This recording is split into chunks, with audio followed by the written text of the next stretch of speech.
It's Tuesday, June 17th. In the headlines, thousands left without electricity after a squall on Monday. In business news, Kingston Properties seeks to build out asset base to $100 million. Regionally, Nigeria's president to visit St. Lucia. And in sports, Reggae Boys fall 1-0 to Guatemala in Gold Cup Group C opener.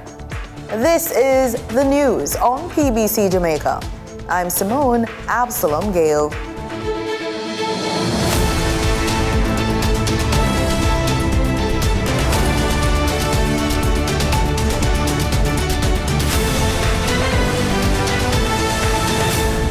The Jamaica Public Service Company Limited, JPS, has restored electricity to more than 41,000 of approximately 50,000 customers affected by strong winds across parts of Jamaica on Monday afternoon. The company reported that debris, including zinc sheets, was blown onto power lines by the squall line, causing widespread outages. The hardest hit areas included sections of Kingston and St. Andrew, St. Catherine, Clarendon, Manchester, and Trelawney. At news time, JPS was continuing efforts to restore power to the remaining customers still without electricity. The National Water Commission, NWC, and the University of Technology, UTech Jamaica, have signed a memorandum of understanding to provide advanced training in water management. The move is seen as a strategic effort to enhance water management and operational efficiency. The agreement was formalized during a ceremony at UTech's Papine campus in St. Andrew on Wednesday, June 11, with Dr. Kevin Carr, acting NWC president, and UTech's president, Dr. Kevin Brown, leading the proceedings. Speaking at the event, Dr. Carr described the partnership as an investment in the nation's future. He highlighted the initiative's role in building a skilled and empowered workforce to transform water management in Jamaica. He also noted that the collaboration supports the NWC's broader goals of reducing water loss and improving system performance. Under the MOU, the two organizations will work together to develop and deliver a specialized short course focused on modern leak detection techniques and the integration of advanced technologies such as artificial intelligence. The race is on to elect the next president of the Jamaica Teachers Association, and the candidates are making bold promises, from calls for better wages and working conditions to strong opposition to the Jamaica Teaching Council bill. The three contenders vying for the post are pledging to put teachers first. The details are from Danita Rodney. Candidates hoping to lead the Jamaica Teachers Association are laying out their priorities, and at the top of the list, better pay, improved working conditions, and strong opposition to the Jamaica Teaching Council bill. The three contenders are Lysandra Harrison, principal of St. Faith's Primary in St. Catherine, Jermaine Williams, senior teacher at Manning School, and Dr. Maureen Mullins-Nelson, practicum placement officer at Michael University College. Speaking on Nationwide News Network, Dr. Mullins-Nelson says the education system needs to embrace a stronger focus on STEAM, science, technology, engineering, arts, and mathematics, and is firmly against the JTC bill. So many of our students have behavioral challenges. What about revisiting SWPBIS? What about revisiting Conversation for Greatness? What about giving greater support to our Deans of Discipline program, which will help to build and boost our students? What about performing arts? What about that missing A? Instead of us pushing for STEM, what about STEAM? What about funding for STEAM? This country, Jamaica, is a cultural haven, and we are missing that. A vote for Maureen Mullins-Nelson is a total transformation in the system. Lysandra Harrison says she is focused on creating better environments for both educators and students. A vote for Lysandra Harrison would be to advocate for not only a livable wage for the teacher, but for the conditions under which the children learn and the teachers serve. It needs improving. To advocate nationally for a national campaign for education, the return of the importance of education to this nation, and ultimately for the human capital, the greatest resource of this nation, to be treated with the dignity that they are in need of. And Jermaine Williams says too many teachers are still being underpaid despite their qualifications. I'm ready to lead. There are many things that the classroom teacher is facing, and I want to focus on that. Many of our teachers have a master's degree and they're not being compensated for it. Colleagues, many of you are outstanding educators, and we need to have more master teachers in the system to celebrate more outstanding teachers. Because if we want to market the teaching profession, we need to develop a program that markets the teaching profession and one that also promotes public recognition. The three participated in a presidential debate last Friday. The winner will take over from current JTA president this August. The voting process is now underway with nearly 20,000 JTA members expected to cast their ballots. Reporting for the news on PBCJ, I am Denida Rodney. Individuals interested in joining the Jamaica Constabulary Force will have the opportunity to sign up during the upcoming Transformations, People, Quality and Technology Expo 2.0. The event takes place from June 19 to June 22 at Montego Bay Community College and the National Arena in Kingston, running daily from 9 a.m. to 9 p.m. Head of the JCF's Police Emergency Communications Center, Senior Superintendent of Police Gary Francis, says feedback from the 2023 staging of the event indicated it served as a strong motivator for individuals to join the JCF. He says the process usually begins with filling out an application online. So they'll be given the opportunity to do the sign-up and the exchange of real contact communication for the process to begin. The next step would be to take an entrance exam. Meanwhile, responding to questions regarding concerns about showcasing information and technology that can be used against the police force, Commanding Officer of the JCF's St. James Division, Senior Superintendent of Police Aaron Samuels, says not everything will be on display. There are some things that are need-to-know basis, and what we are more interested in showing is the everyday interaction that persons see and wonder what we are doing. For example, when there's a crime scene, they see the scene of crime out there. When they take these pictures, what they do when they see somebody taking something and putting around in a bag or whatever, the process that takes place. So it's more of showcasing and having persons understand the day-to-day runnings. But in terms of the intricate technology, the deep fun stuff, not everything will be shown. Head of the JCF's Corporate Communications Unit, Senior Superintendent Stephanie Lindsay, says one aim of the expo is to garner confidence in the island's police force. We want people to see the JCF and understand that some things that they see in CSI that they believe it's far-fetched, we are already using those things. So from time to time, we'll hear people say, oh, and the JCF should be doing this and the JCF should be doing that. A spacer is a holding chamber shaped like a football or a tube. It makes it easier to take asthma or COPD medication from the type of puffer called an MDI. That's a metered dose inhaler. Spacers help the medication get straight to where it's needed, in your lungs, with less medication ending up in your mouth and throat, where it can lead to irritation or mild infections. We thought it would be beneficial to have a professional show us how to use it.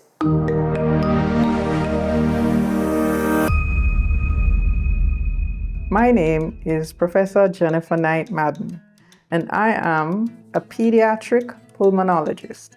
That means a specialist for lung problems in children.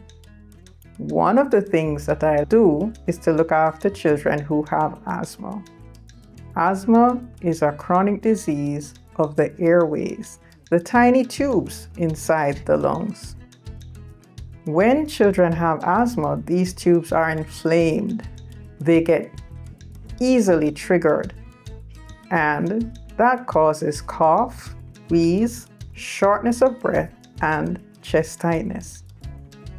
Today, we're going to speak about the use of metered-dose inhalers.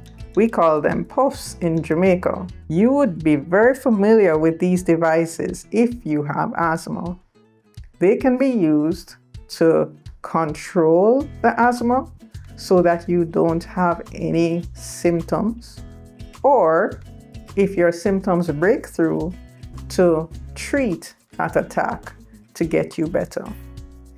Now, today we're speaking specifically about a device called a spacer, which when used along with your metered-dose inhaler will make sure that the medication gets all the way down into the small airways where it can do the most work to get you better. Okay, so now we're going to actually demonstrate that spacer. I'm here with Amelia, a very bright girl who's going to help. Hi, Amelia. Hi, Professor. Hi, everyone. Great. So here's a spacer. Now, it may come in a container like this. It may come apart, right? So that you can clean it.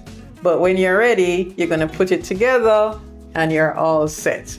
It has a mouthpiece that's protected by a cap, so you're going to just flip that off. We have the Flixotide, which she takes every day to prevent asthma symptoms.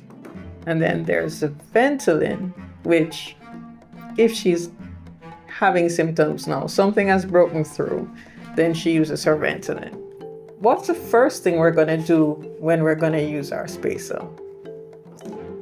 We're going to make sure that our metered-dose inhaler is not expired if we haven't used it for a while. So you take it out and you look at the date to make sure that it's still good. We also need to make sure that there's actually medicine in it, because it will shake and spray long after the medicine is finished. So some metered-dose inhalers come with a counter, but if they don't, ask your doctor or pharmacist to tell you how to know when it's empty. So now we're going to go through how you use it.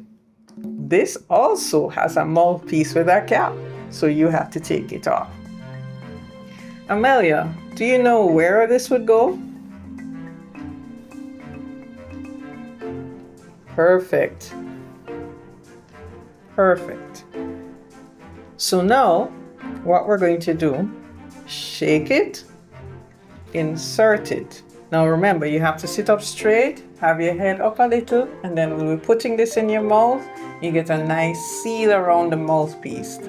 Then you puff, the medicine comes into the spacer, and you breathe in and out 7 to 10 times. Breathing in and out. Now those breaths don't have to be deep, they don't have to be slow or fast. The beauty of doing it 7 times is that most of the medication will end up in the lung instead of at the back of the throat. And then the parents will be watching that tummy. 1, 2, 3, 4, 5, 6, 7. There we go. So there we go. So the beauty of doing 7 breaths is it doesn't matter if they're slow, fast, deep. As long as you do 7 to 10 breaths, most of the medication is in the child's lungs rather than being at the back of the throat. Now, if your child is younger and won't always breathe in and out through their mouth, we use a spacer with a mask, because once you have that mask having the seal over the nose and the mouth, it doesn't matter whether they breathe through their nose or their mouth, they're still gonna get the medication. But what's important is that you get the right size mask. So that's how you use your spacer. And remember, you can watch this video as many times as you want until you're sure you've got it right. And the good news is that your inhalers and the spacer are all available through the National Health Fund. So ask your doctor, your nurse, your pharmacist to give you more information about how you can access them.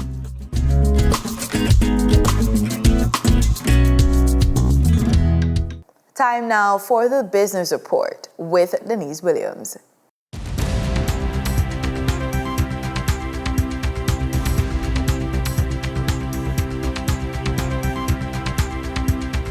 Welcome to today's business report. I'm Denise Williams, here to bring you the stories shaping the financial world and guiding your journey to smarter business decisions. Let's dive into the top headlines. Companies listed on the stock exchange have reported their financial results. The Limners and Bards Limited Lab unaudited financials for the 6 months ending April 30, 2025 reports 6-month net profit of $20.60 million. Indies Pharma Jamaica Limited unaudited financials for the 6 months ending April 30, 2025 reports a 3% increase in 6 months net profit. Kingston Properties at its annual general meeting noted that its new goal is to hit US $100 million in global assets. The company explained that in order to achieve this objective, it will be building out a modern parking facility on its 7 East Street property in downtown Kingston. Garfield Sinclair, chairman of Kingston Properties, says this development makes sense because downtown Kingston desperately needs better parking facilities. Currently, Kingston Properties says it has US $86 million in assets under management as at the end of December last year, up from US $71 million during the previous year, an increase of US $15 million. For the trading period ending June 16, 2025, these were the most actively traded stocks. Toll Road Manager Trans-Jamaican Highway Limited with 1,438,053 units traded, representing 12.5% of market sales volume. Microfinance company Dollar Financial Services Limited with 1,375,697 units traded, representing 11.96% of market sales volume. Media and real estate holding firm Kintyre Holdings Jamaica Limited with 872,625 units traded, representing 7.59% of market sales volume. We now shift our focus to the Forex market rate set by the Bank of Jamaica. On June 16, 2025, the Bank of Jamaica reported US $55.20 million purchased and US $52.99 million sold by Forex traders. Forex traders earned $1.64 per dollar, selling the US at $159.94 and buying the US at $158.30. The Canadian dollar netted Forex traders 92 cents per transaction, with selling at $118.41 and buying at $117.49. The British pound yielded Forex traders $2.07 in profits, with selling at $216.92 and buying at $214.85. For our credit report tip of the day, as a founder, every aspect of your financial profile plays a crucial role in shaping your startup's future, none more so than your credit score. Often overlooked, your credit score is a powerful indicator of your financial responsibility and can be the key that opens doors to vital investment opportunities.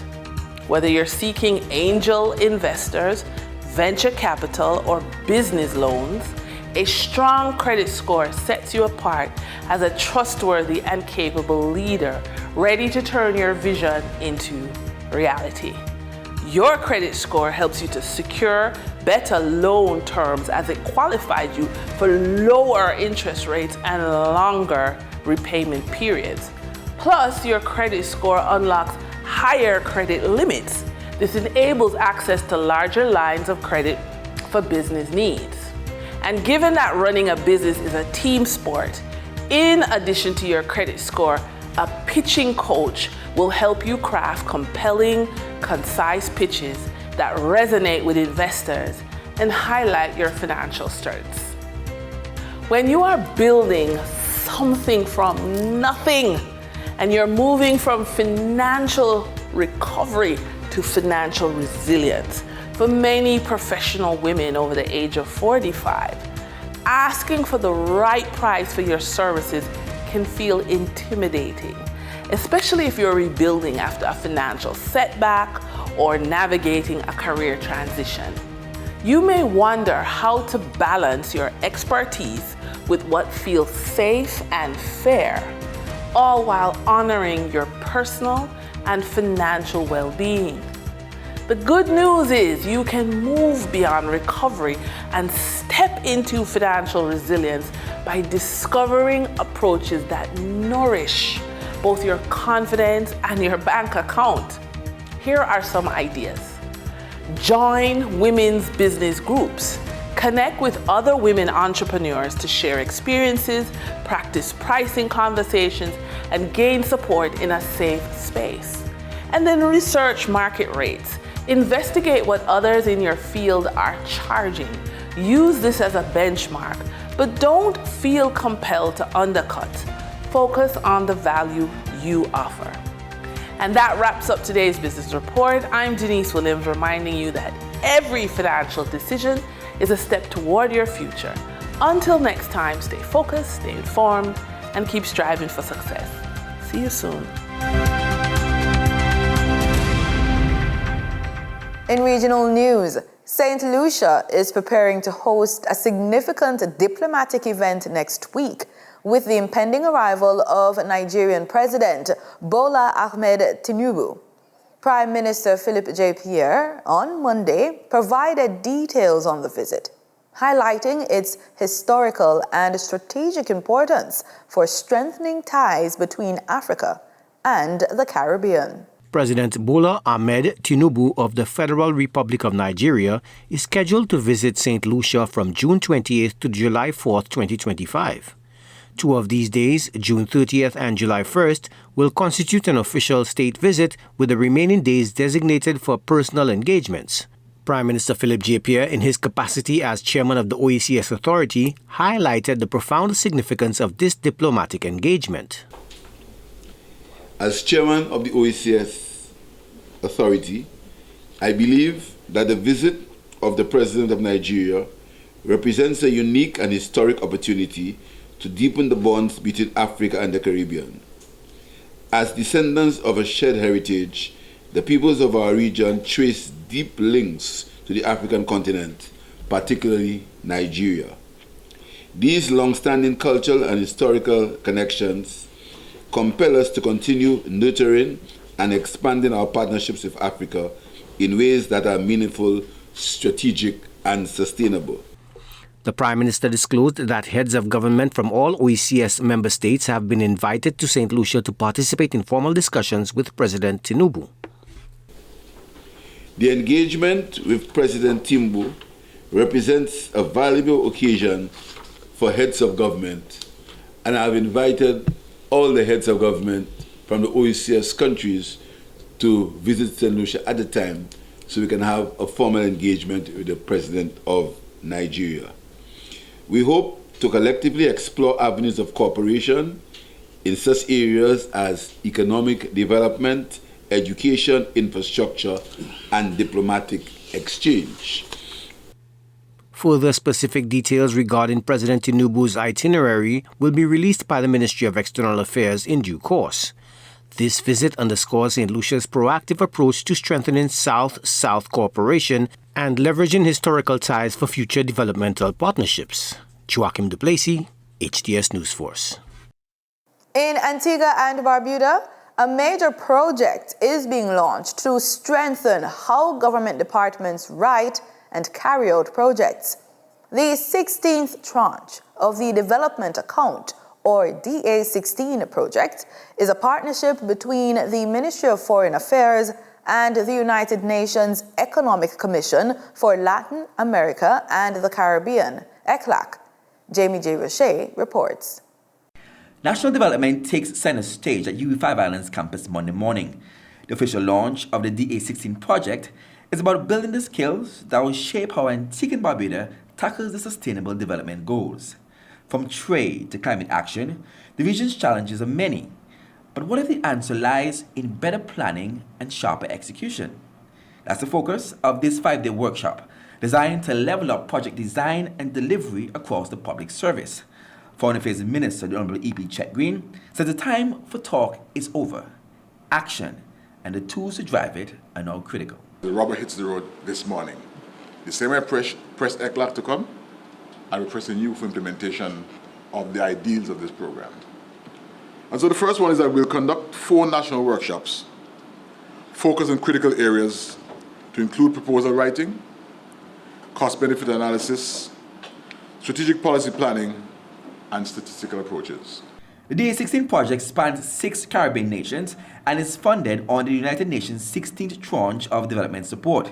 ECLAC's Caribbean Lead on Social Development breaks down why this investment is timely and vital. The issue of data limitation is also very real, and both in terms of the implementation of the SDGs, in terms of the implementation of national development strategies, as well as in implementation of projects which have developmental consequences.